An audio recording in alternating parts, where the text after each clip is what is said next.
গ্রাম থেকে শহর, খবরের পেছনের খবর, সরকারি প্রকল্পের দুর্নীতি, সত্য সংবাদ প্রকাশ করতে গ্রাউন্ড রিপোর্ট সর্বদা আপনাদের সম্মুখে তুলে ধরার চেষ্টা করব এবি নিউজের মাধ্যমে। এবি নিউজে ৰামকৃষ্ণনগৰ পুলিচ ষ্টেচনৰ যোনটো কাৰেণ্ট বিল্ডিং আছে সেইটো অলপ টাউনৰ পৰা ভিতৰত, তাৰ ওপৰতে বহুত পুৰণা হৈ গৈছে আৰু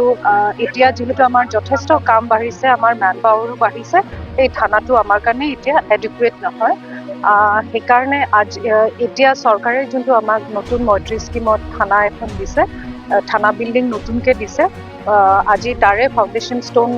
লিংক চেৰেমনি কৰা গ'ল আৰু এইটো প্লাছ পইণ্ট এইটো যে মেইন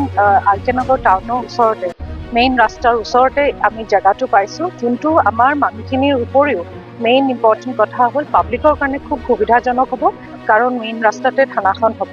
আমি আশা কৰিছোঁ খুব সোনকালে কনষ্ট্ৰাকশ্যন খুব ভাল কোৱালিটিৰ কনষ্ট্ৰাকশ্যনখিনি টাইমত কমপ্লিট হ'ব, যাতে আমাৰ কামখিনি কৰোঁতে আমাৰ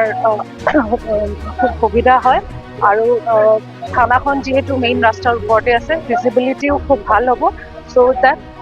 লোকেল মানুহখিনি ছিকিয়ৰ ফিল কৰে, যে থানাৰ মানুহখিনিক দেখা পাই ছিকিয়ৰ ফিল কৰে।